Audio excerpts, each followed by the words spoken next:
Hello and welcome. I am Serhiy Dzherdzh and you're watching Head to Head on UATV. This year's NATO summit came to an end on July 12th. In a joint declaration signed by the summit participants, NATO leaders called on Moscow to fulfill the Minsk agreements and to stop supporting militants in occupied parts of the Donbas. Ukraine's aim to join the North Atlantic bloc was also mentioned, but no clear roadmap was outlined. To discuss the outcomes of the 2018 NATO summit, we're joined in the studio by Serhiy Dzherdzh, head of the Ukraine-NATO League NGO. Hello, and thank you for being with us. Thank you. So, in the declaration, the participants of the NATO summit called on Russia to withdraw troops not only from Ukraine, but also from Moldova and Georgia, to recognize their responsibility for the collapse of MH17 flight, and to renounce recognition of Abkhazia and South Ossetia as independent states. What's your take on this declaration? Was it worded strongly enough? Yes, because NATO first time mentioned these three countries, Ukraine, Moldova and Georgia, altogether, yes, with same problems with Russian troops inside these countries, so it's important. And I think Ukrainian delegations solve all problems, receive all questions for what we facing before. So in this situation, allies give support for Ukraine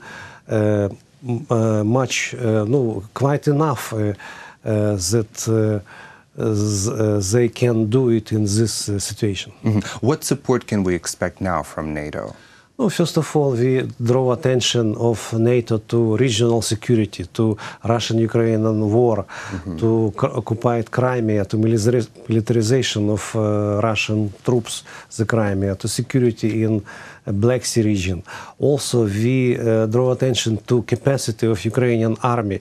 We need continue NATO support in reforming of army, support in military technical cooperation, military maneuvers for our troops, training of our soldiers. It's very important for increase our capacity. And of course, we expected some new steps in our movement to NATO in Euro-Atlantic integration. And we receive a clear message that NATO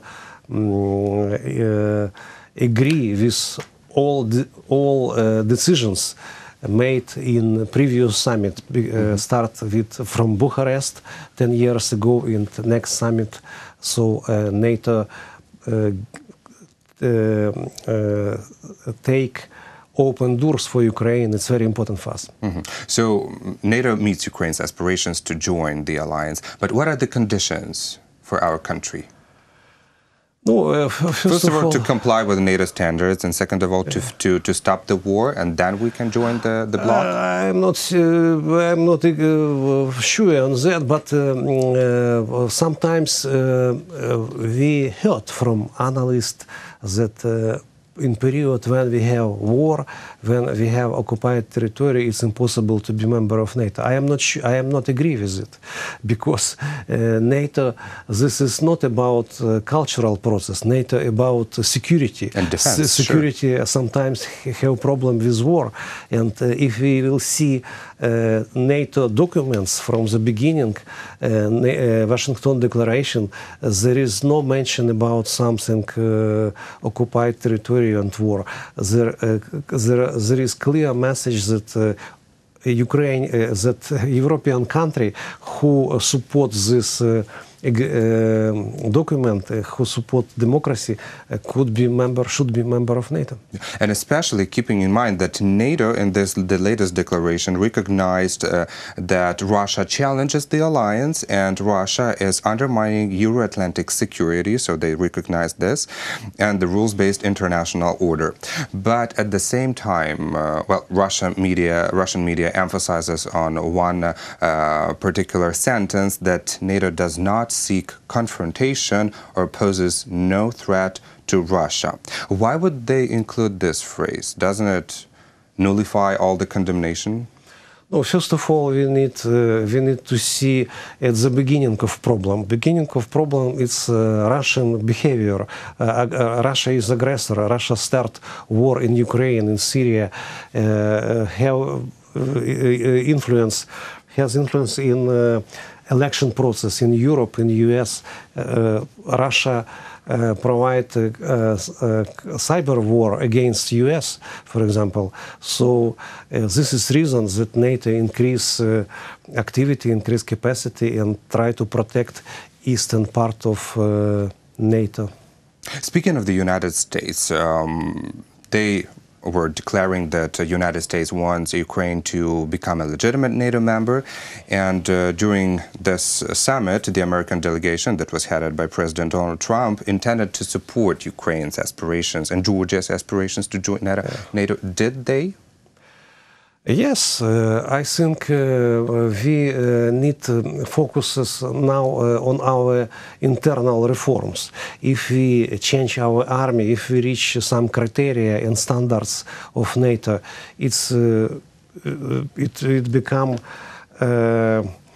clear for all our partners that Ukraine can be a member of NATO after that. But first of all, we need to do our home work. And can Ukraine expect on some cooperation with the United States apart from NATO, signing new documents, new treaties?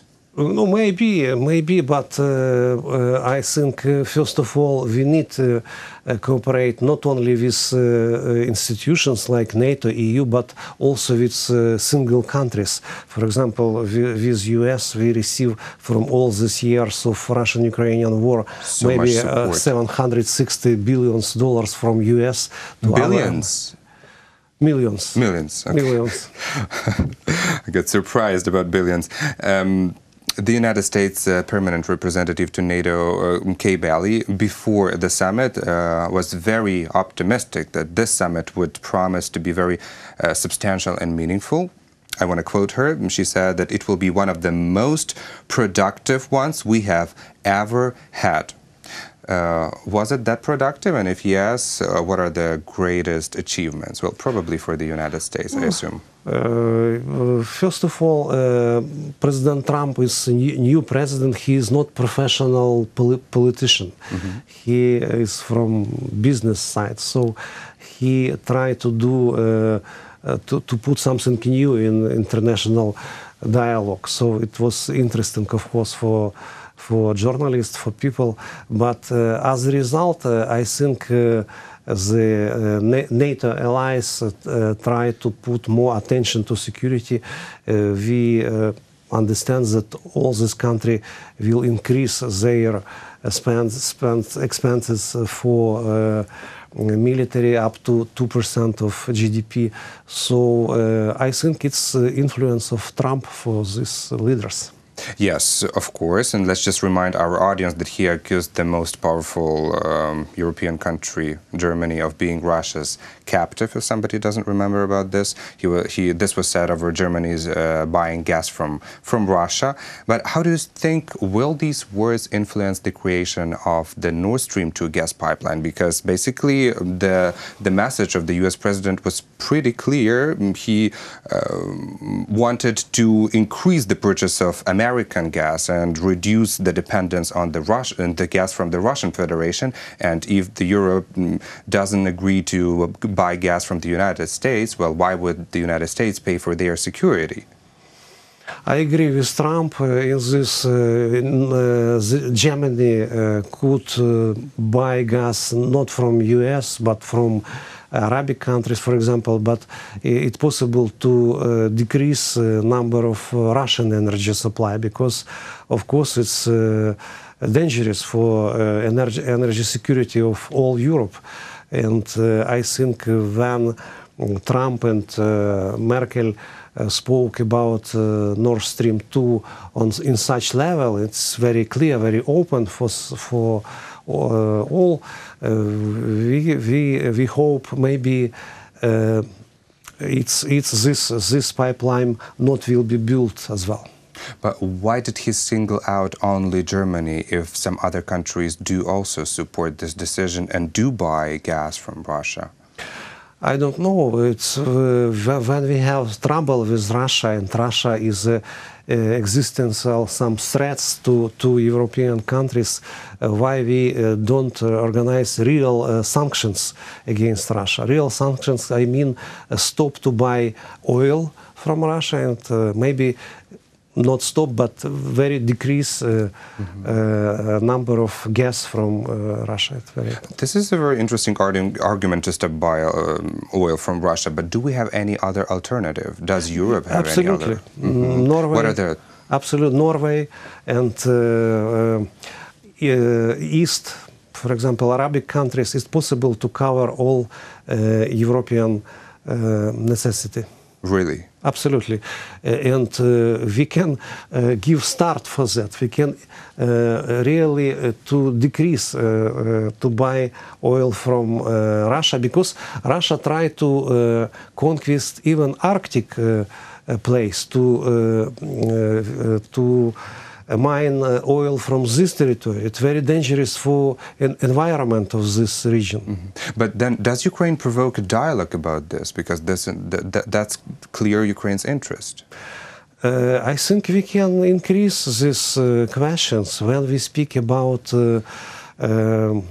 Budapest memorandum. We try to pay attention for our denuclearization, but we need to do something. Of course, it's economical sanctions against Russia. It's better weapon than real weapon in real war. So sanctions very important, but they must be strong to reach some results. Well, thank you so much for this interesting opinions, and thanks for this good conversation. Thank you. That was Serhiy Dzherdzh, head of the Ukraine-NATO League NGO. Thank you for watching Head to Head. I'm Serhiy Dzherdzh. Goodbye.